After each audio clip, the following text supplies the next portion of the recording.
यशोदा अपने पति मदन लाल और इकलौते बेटे आयुष और बहू कंचन के साथ चंडीगढ़ में रहती थी। उनका एक छोटा सा परिवार था जिसमें वो सभी हंसी खुशी से रहते थे। मदन लाल रिटायरमेंट लेकर अब सारी जिम्मेदारियों से मुक्त हो गए थे। अब तो वो अपना वक्त अपनी पत्नी यशोदा के साथ बिताना चाहते थे।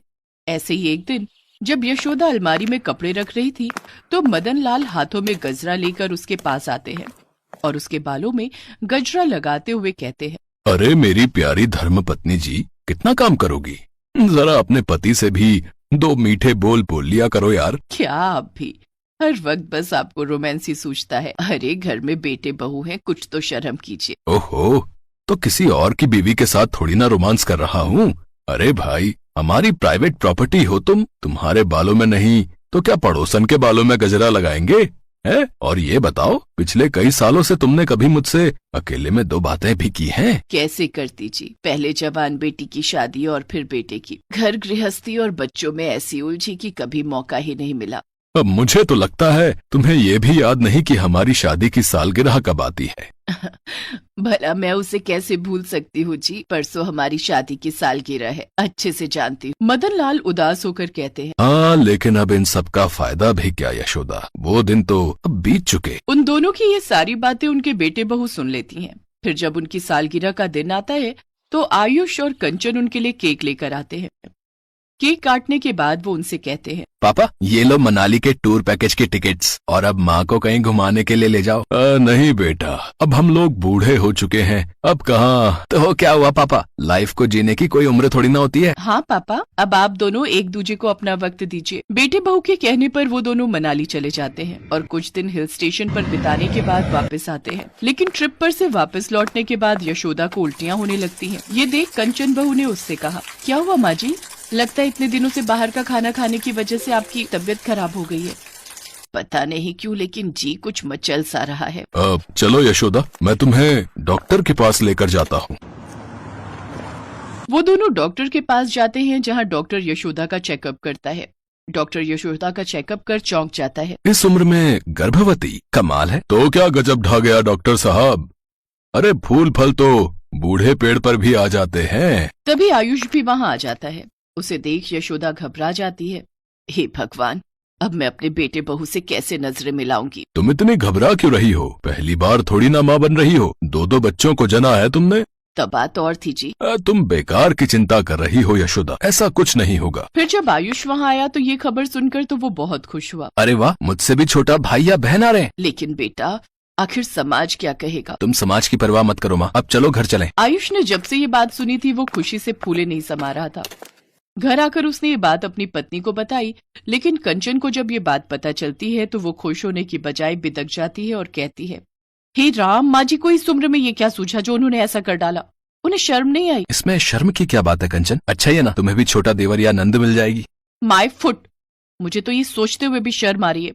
फिर तुम्हारी माँ को ये पाप करते हुए शर्म क्यों नहीं आई? ये बात सुनते ही आयुष गुस्से से आग बबूला हो जाता है और कंचन से कहता है, अब बस भी करो कंचन, एक शब्द अब और भी बोला ना तो मुझसे बुरा कोई नहीं होगा। उस दिन के बाद से कंचन अपनी सास से घोर नफरत करने लगती है और अपनी सास के बारे में हमेशा गलत ही सोचती है।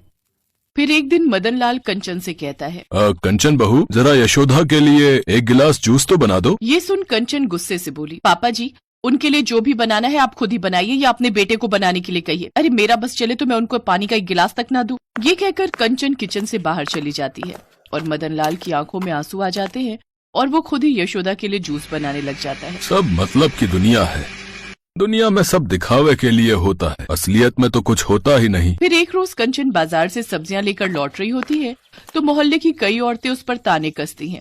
उस यशोदा को तो देखो, बुढ़ापे में बच्चे जनने चली है। अरे मैं तो कहती हूँ कि कहीं डूब क्यों नहीं मरी कल मुही, बहू बच्चे जनती अच्छी लगती है, वो बूढ़ी नहीं।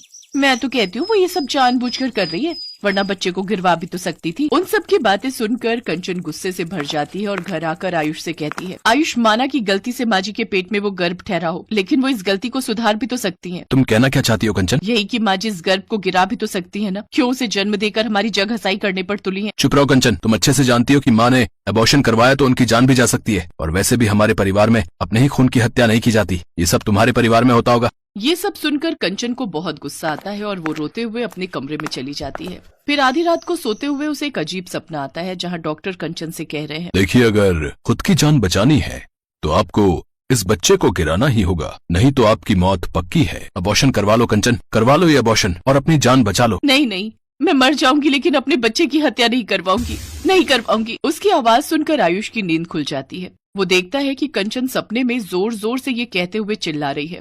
फिर आयुष उसे उठाते हुए कहता है, कंचन कंचन उठो, क्या हुआ? और तुम ये सपने में क्या चिल्ला रही हो? नहीं करवाऊंगी, नहीं करवाऊंगी। क्या अपने बच्चे का क्या क्या नहीं करवाओगी? लेकिन कंचन खामोश हो जाती है और फिर अगले दिन अचानक से उसके माता पिता उसके ससुराल आ जाते हैं। बेटी क्या बताएं, तुम्हारे सास ससुर ने तो हमारी बेइज्जती ही करवा दी।